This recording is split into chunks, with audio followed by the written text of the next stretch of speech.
Ele ai le lava se tu sama o le tu. Ma tu te mo mia pea, mo mia e lau au auna, lau fa una, ma lau fa tumona. Le fa pena foi ona fa uina le fa longa lau fa. Fa ngana ina le au auna le tu. E tau tangi ai le o fio. Ia mātou whaalogo ai ma le poto ma le toa. Mātou talia ma le loto maulalo. Lo feta lai mai.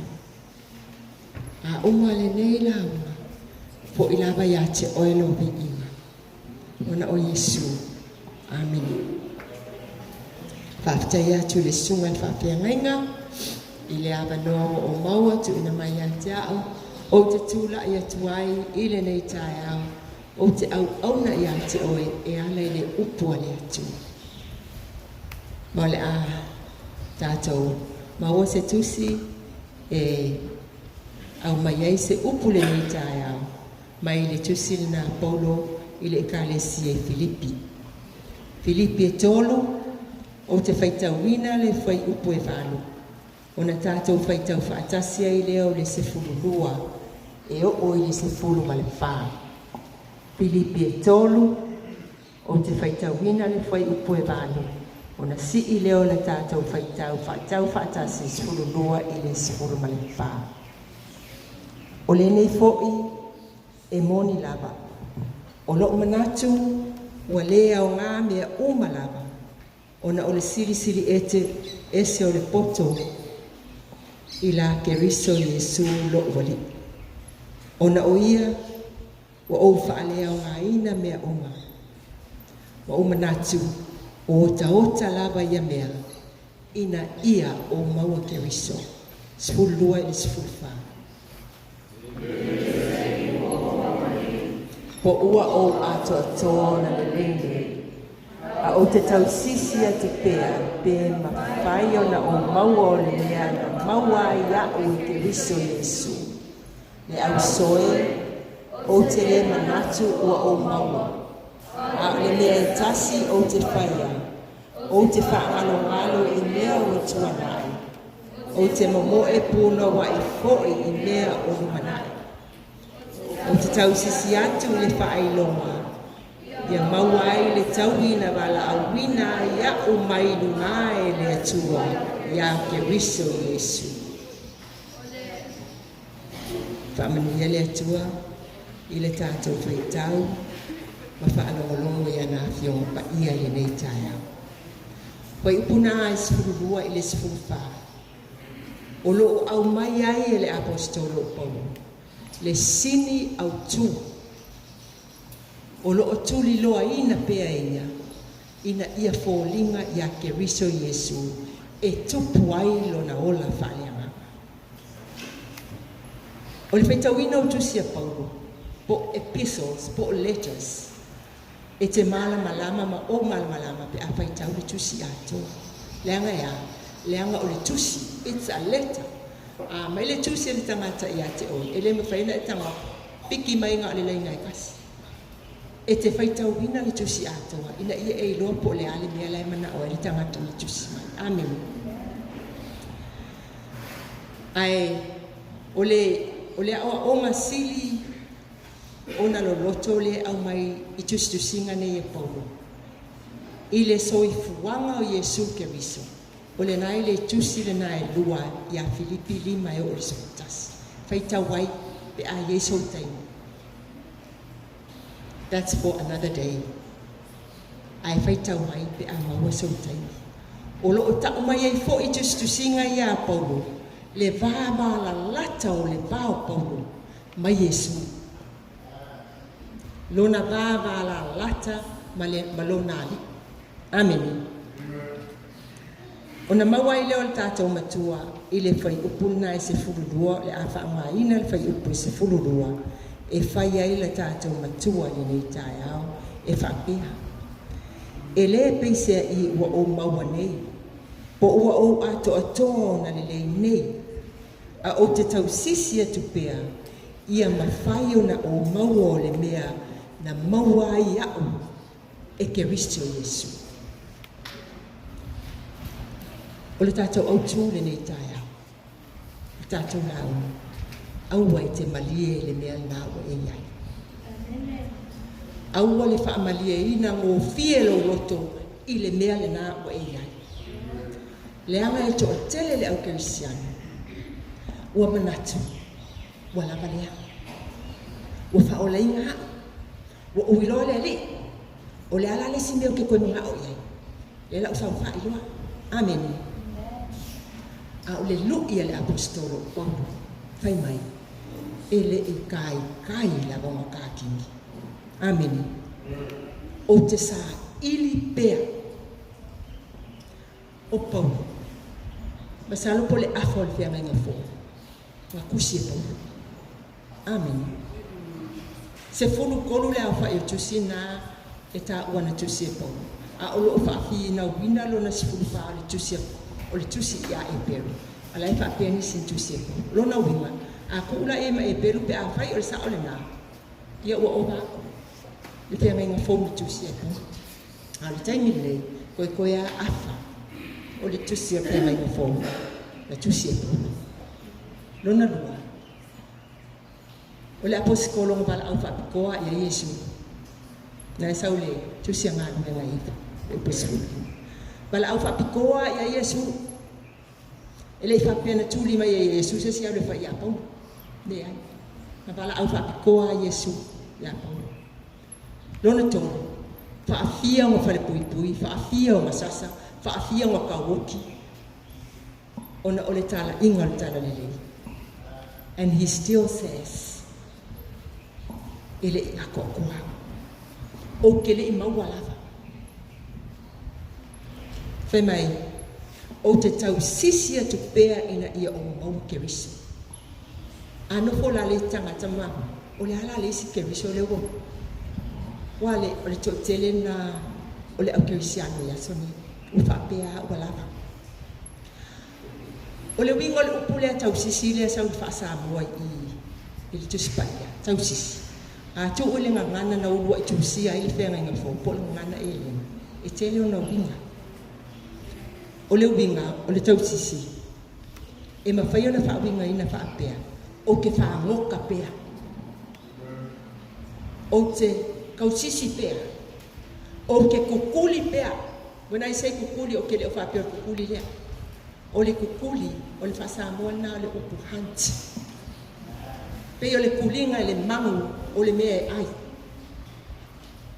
O le mea na e le titia le ka uwinga ina i le tātou ngangana. Ai tele le uwinga na e whaadir mai le.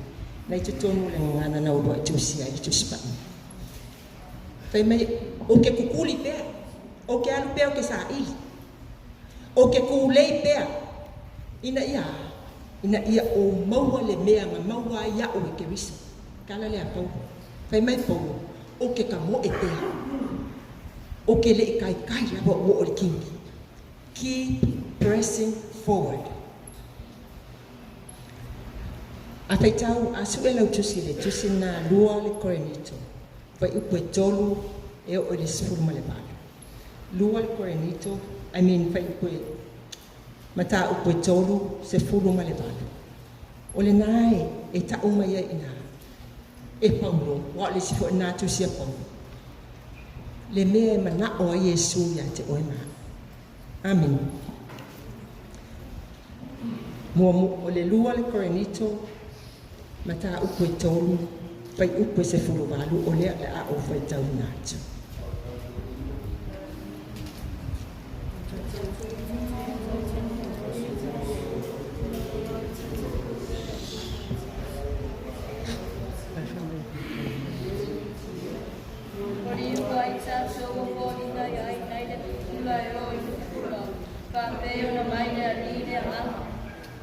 A o i tātou umolo o baba a i tātou i le pupula o le alii e peisea i o i se whaata. Ma o tātou mata e le o fitia. Wali wai i tātou ua fōlinga i ai nei le pupula e o i le pupula. Whapei o na mai le alii le amama. O le ale winga nani. O le nae mana o le atua ia te oe maa. Ia kala ama i le sipupula. From one glory to the next glory. E ka kele ngofo ai. Amen. Ai ma fau le fenga nga tua ia Mose. Ina walu Mose ile atua au mai tula fo. E ile se sengo le mo ma le alu. O le alu mo le na mai tula fo nga kuli. Pamele ko ya Mose. Abiela lo la le ese me la mo fa ile lo. Na sa le Mose. Kongi kia. Pongu ki papa ma. Alu lo na lua sa Mose wa.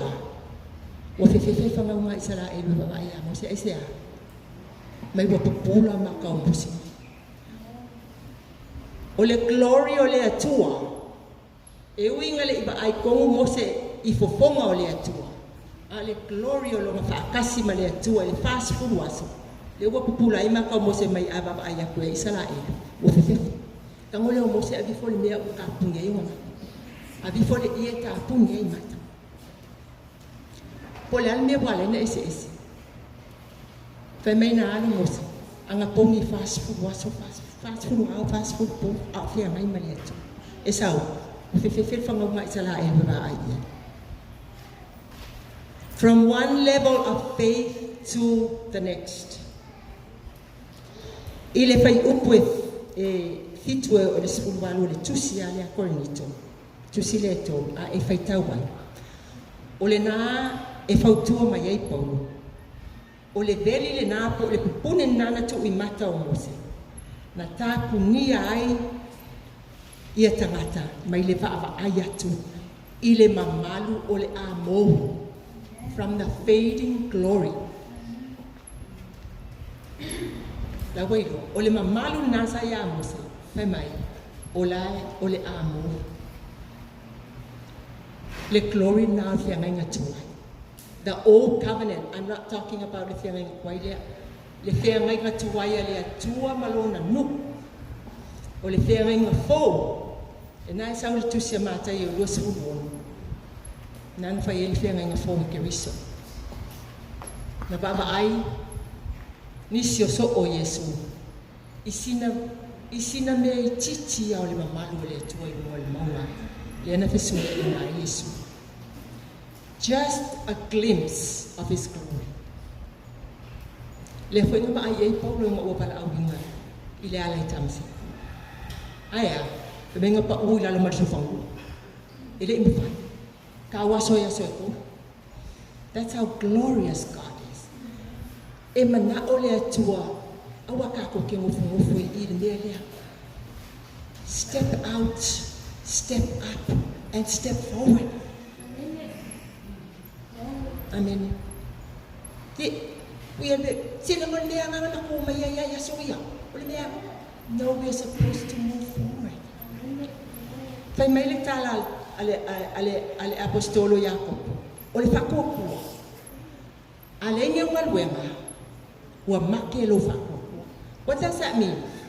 O lo fakoku. E move. E le kuku. Amen. E le tu le fatua. That ole wingal na from glory to glory to glory until you get there and be with God in heaven with a glorious body. Ole taimi na tata dia e falta. Na awina mele tuolo na nga pa ia. Ole nga pa ia na le tu. Na fala awina oe ma.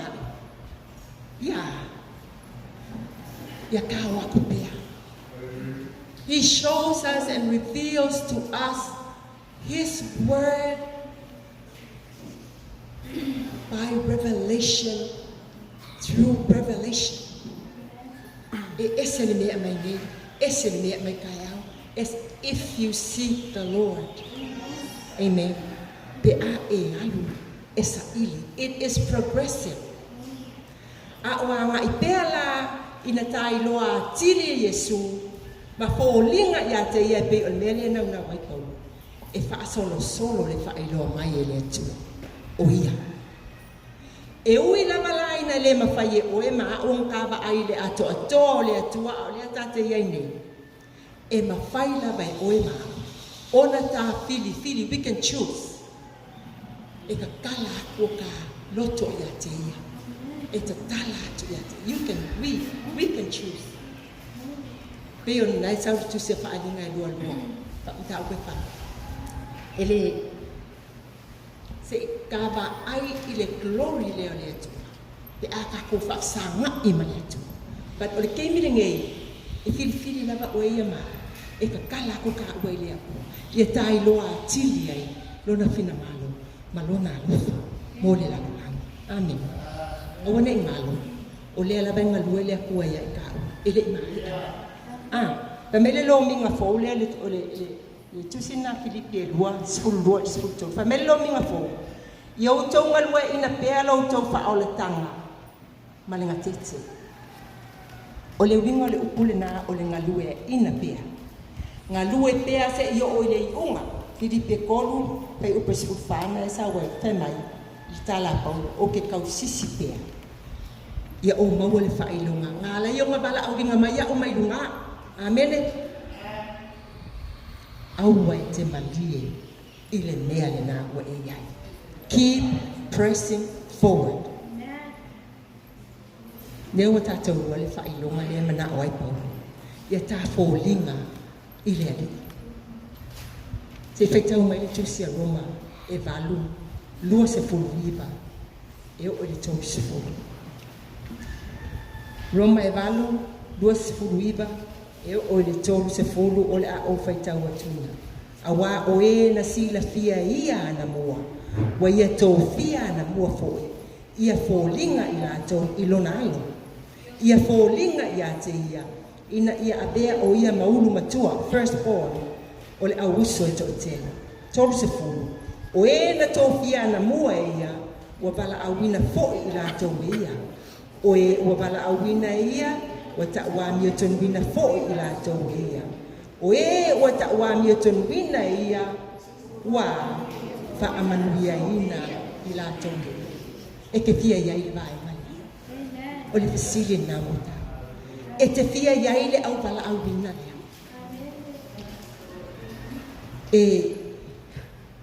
E fina ngalo le atua, au atate no whanofu, e tanga pui pia. E whape whea langa e ko mawai, i lo avea mata mata wala au wina le atua. E whape whea ona e malosia. Momua, pe ona whai atu, ka wivi pia, ngā lue pia, whangoka pia. Amen. Lang e isi o tātou ele kasi se mea alufa na ntu uina mai e le ngampa ia. E tanga ka kele mea alufa. Ale fe sili o tawa. O e ngalue ina le o mea alufa. Are you working it out? O e wha ngai o ia lo wala au wina. Lo wala au wina. O le alo mafua anga o le alo mafua anga. Have you asked yourself that question? O whaafai ngā ruenga, ma wha ila lau kāle. Aua le tanua. Langa lai whai mani tu spania. Kāmua, whao, ai ave lisi. Ona e whesiri lea ia te ori. O ke fia kōkō ma o whaava ai a kula wa kufa whailoma wa ave lisi lau whailoma. E mānei, wale whai mai e kai me whai e kufa ngā whai lunga. O lona rua, e ma whai ana tū maungat, whaakai i a Yesu. Be imitators of Christ. In other words, mimic Christ. Kakai kai whapei, ia i loa aku Yesu i ka kongo oi. Ia i loa mai Yesu i te tonu o lea, o le lena. Po oani pe whea tātou te whetai i leo langa le mea. O le lui, whesili i fo i a te oi. Po le ase mea mana o Yesu o te whaia i le mea lea. What would Jesus do in this circumstance? Amen. E a lale mea o ke whaia i a kangi a mai a Yesu i a kia. Langa ye isi ke si ano wa fia se fulu ko sa. La la vai fia wa ele si ele ifa mangaloa le si kanga ka wa fa yese me me ama yani. Amen. Hallelujah. Atonu wa ngalo ele si kai. Ai le o ngalo ele atu. A fa no fa mangalo ina o ele atu ma o ele atu. Ai se ali fa mangalo ele. That is what it means to mimic Christ. Ole taimi e te whaalongo atu ai, wa ele comfortable, ile mea le leile la e whaia. That is when you are mimicking Christ. Ai whaalongo atu ole mea le leile la whamele atu e whai. Ai ke mūsu e whai, a e whaia, ole nawa e whate tai a Yesu. Amen. Olona tō, alofa ele atu. Alofa ile atua. Tātou whaalongo fo ina tā uani lea o ngasa. Lea alofa o ka ngaka leo ni emia. Ile nuu o la ia iona tama. Le nuu o le atua. Whai mai a Yesu. A siri lo alofa ilo ka mama lo ki ngai lo alofa ia kia. Lea o haue. E lea o ngā oi la unga duenga. A siri lo alofa ilo whaangau. Iloa, elea wa, in other words, kusa ole whai mai. A siri fo ilo wa lofa ilo ko hua, ai kiki akia, elea wa, fo oe. Amen. Ele o whaapea mai Yesu e oe kia lofa ilo ka mama lo kira. No, that's not what he's saying. He's saying, a whai a vea lo ko hua, a vea lo whaangau, a vea lo ka mama lo kinga, ma mea kui i le lua bama Yesu. Ia olona winga lea wa o Amen.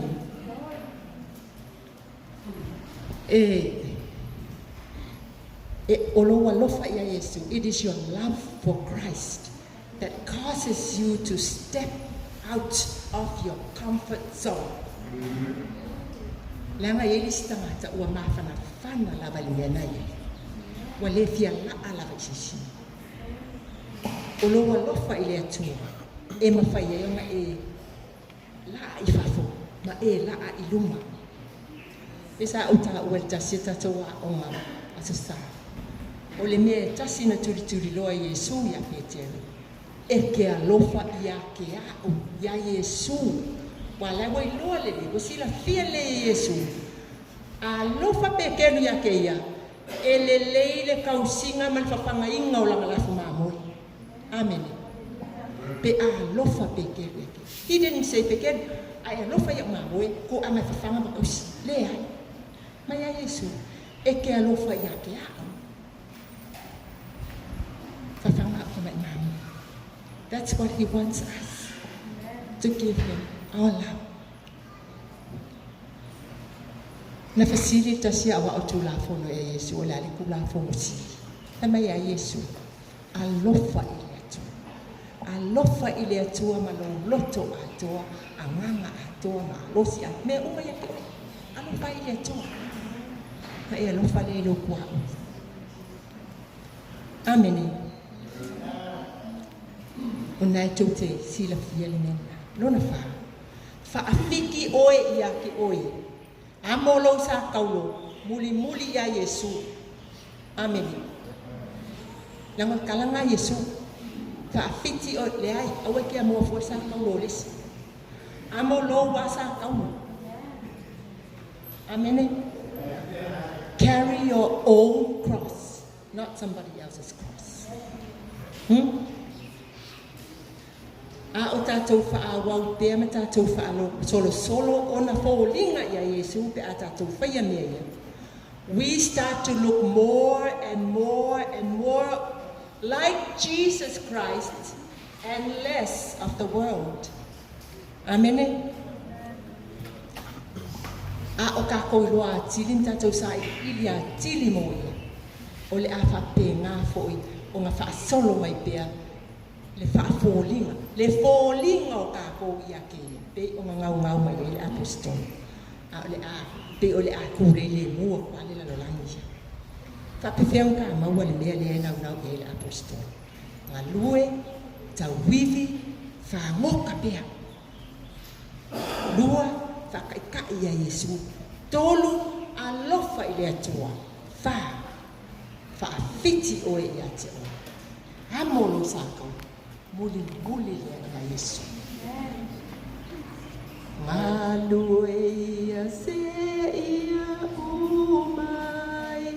O lau malo si tauma. Whai ia muli ia Yesu. So ia le whaafifi. Thank you, Lord.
Uso na yo tātou whanau, tātou aini, o tātou rongo mai, ai mai se lava tātou e kānesia, tātou whamana losi pēr ele o toi umisi taini. Ta maa whaafitai la upule nei tāia. Mātou te la ona lava na mamalo, mana upa ia, mana usili eseli mea nei le atua. Ia mātou la ngona pēr la upeta lai mai ia i mātou le atua.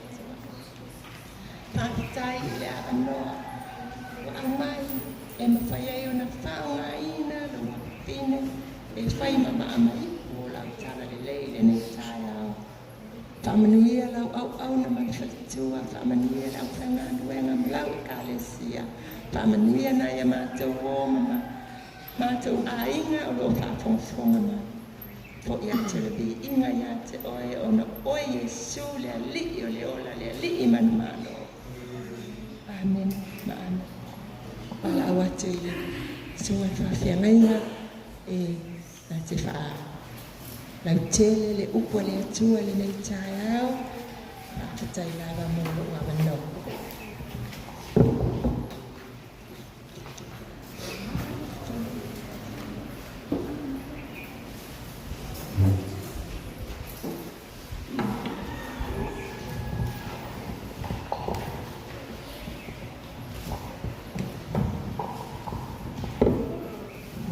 From Matayelo Patspati Child.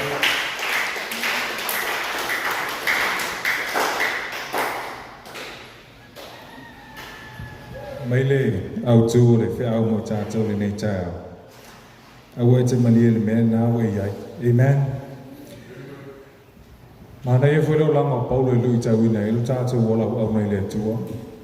Nei fa lo mo te le fe ngai na fo sa tu si e cha cha nei Paulo. Ina foi tuxe e Paulo. E tele ana e fai tau i le tele o whawhi tau uli e whea ngai malo langa o Paulo. Tele o mea lui tau ina lona o langa. Tele o mea e a whaatia i le sawalinga o Paulo. Ia au nā mea uma. Ue whaalonga o tusi sa tātou whai tau ina. Mai tala la posola me re pese i o maua nei. O atu atua o no le lei. Amen. Au le tele o langa o Paulo e whai tau i o stamata e toa tala le lei. E no fole mai tau whātusa tusa i logo o langa mo logo o langa. e le itai ia tātou. Amen. So a whailo lango paulo malu itau ia te oe mā. Ina ia oni tātou whakpea ia mo lava ire nei whau tanga me siriwa o whau reina. E au auna pea, ngā lue pea pea o pepese ngāru lue ma nu o hau. Ameni. A hau mali pō ia, ma le maro o meo la whai. Ia, la tātou tutulai nei tāu, ka le sia. O manino te au o le atua le nei tāu mo oe mā. E o fwoi le tāu tātou, ana nei tāu tātou Sunday School. Te ro, wha mele au tua le Sunday School nei tāu. Mai o tangata mo le taimi. Le whasiri, o oe o tangata mo le taimi nei o tātou ia.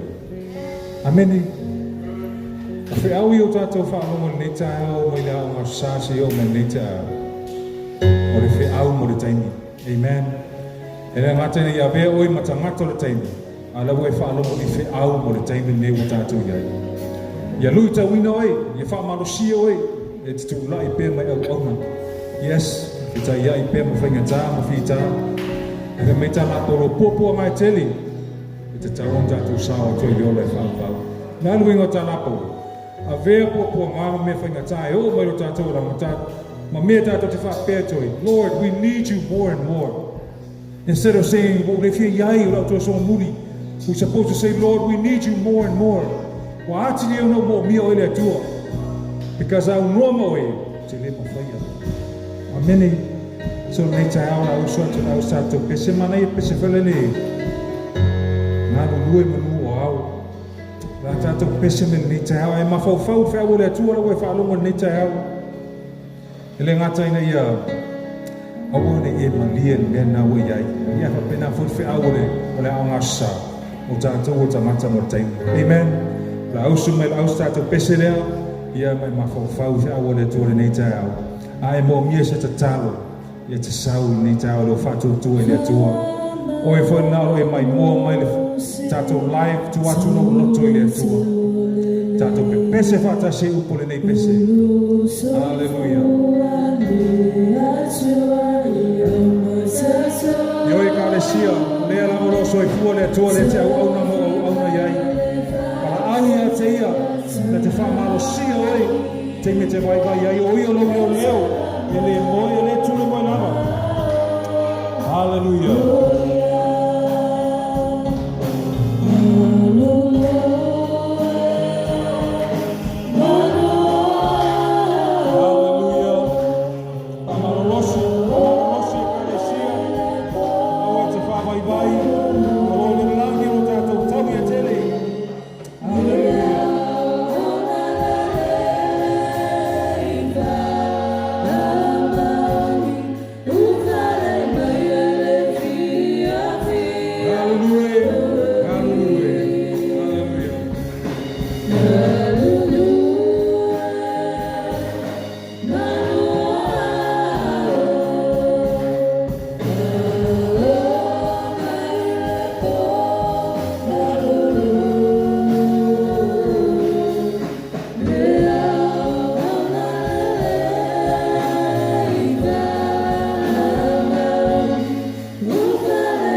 Mafutalo loto ile tua mai taton, he's in control. Awane ingata ye nalo ula ona ile tua. Afaifa we saudi nei chao. No we le mona le upo le tua e tau fa wai vai. We tau fa ngalo ile tua we tau no fua ile mea nai te yai. Ye Lord fe au nei mo oile nei chao. Ia whaamarosi oe e te tūlai.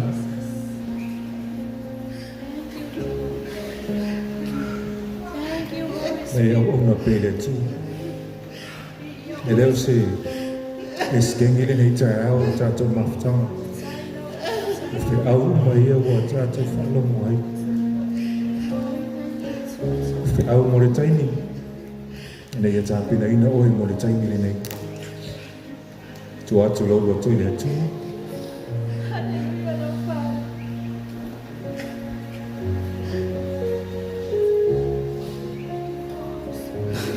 Iau sa mia stata ta. Au tai te le te mao mo lau. Sua i fo lava tangata ia te ia le nei te au. Whamasino i fo lava mātou ia te mātou le nei te au.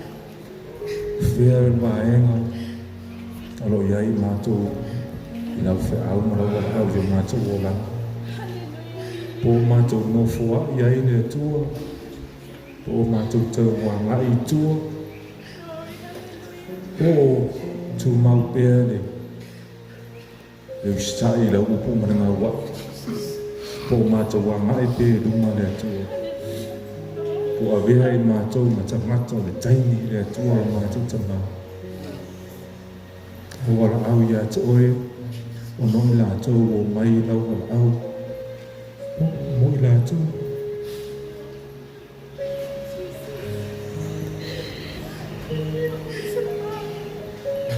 Mo i lātou o loo.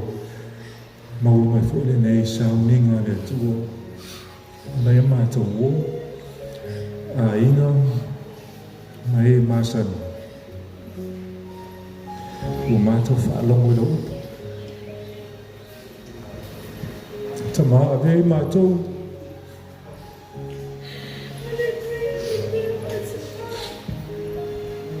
Mai tu mau i lau whaotanga.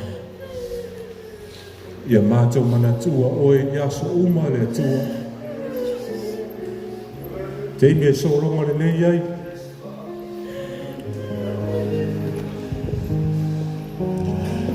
Ma te mi fo i e tau langona le whaavai vai le tua. Au e te tu la fo i e mātou.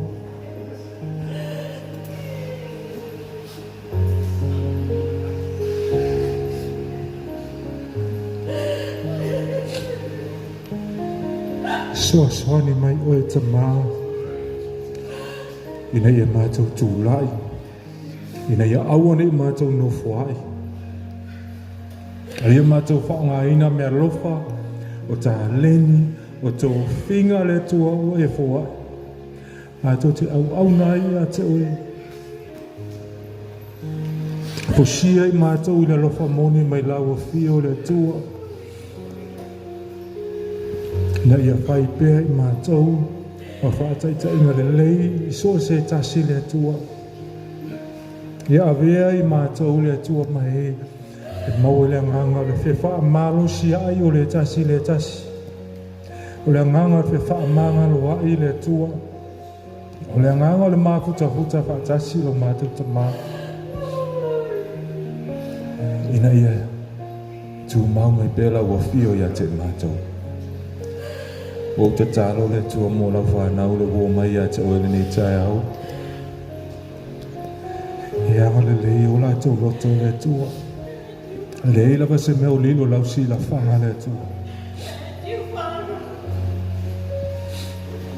E whamanuia ia te lātou. E whawhiro ia se mana onga o lo mai mai lātou le ni tai au.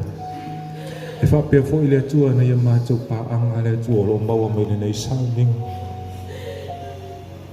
Whamanuia atu ia te lātou no lātou. Mana tua ina mai peo nei e kāle sia lātou tutana.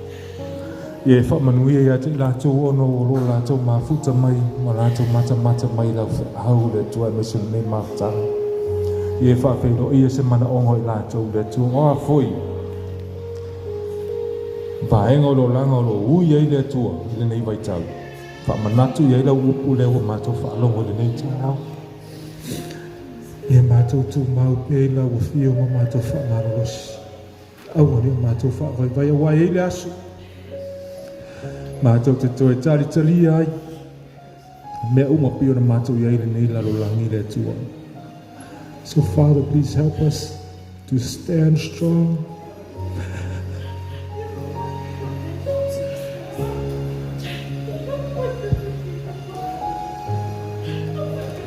Malosi mai a te mātou.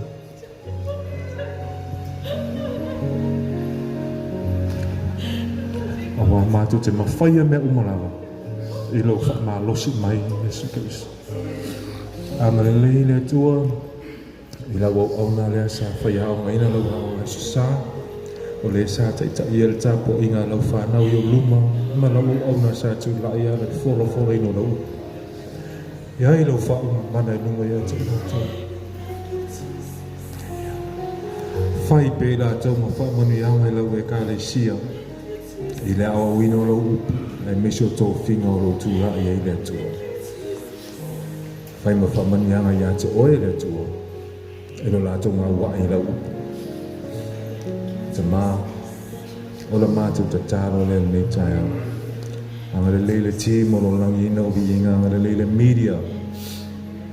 O lo ngawha ma le tuino nei sauninga ina ia mata o mai ai. Lau e kare sia o a inga o mai masani. Fo i matu mau i ata o elo lava vi inga ta mā. Nei maso uma, se i au le whawawau. Ala langa le whanau le atua. Amini, aftai. Ya tātou lala me lalo. Awe so pate vi ele tua.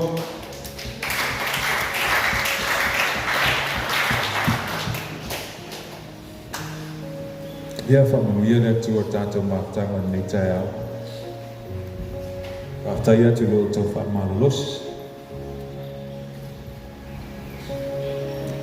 Tero te me tala no tua i tātou i karesi. Pere tātou te whetau iho se mea ia. Masani ana o whaetia, mahalor wha malosi. E isi te mea te tau tala ngei le upuna, au whanonga kua kaure isi malosi. E ui ei nami o me tau tala pe wha malosi, amene. Ia, ka pena whina o tau nei tai au. Ana o tau whanonga upo le atua. O wane o e manatua, o e lava i nā. Mana ia mena o iai. Ia nau pe o Paulo. I tātou nau pe o tangata ne o Paulo. Whaia rā venga. Tu sia, tu se wha malosi ei tangata le lalo langi atoa. Nau e mena na i tu singa Paulo. O whai ma wha malosi tangata le lalo langi. Maa, ke misiana. Wau i tu singa. Au mea na ui e lo lango Paulo me. Hape o na wha vai i risi tangata. So ia tātou whaungaina ia upo le whionga pa ia le atua o tangata o iei whaunga le atua. A mena lātou tustusia, na mānawa iei le nganga o le atua, na māfua ino lātou tusi. Lea lai whainga whaungarosi au ia tau e māma. Nela tātou e kālesia, when things seem hopeless, tau tala pe oi ia le whaungarosi. Amen. Angai e tātou te whaalongo talu e iei mana o upu tātou te tau talai.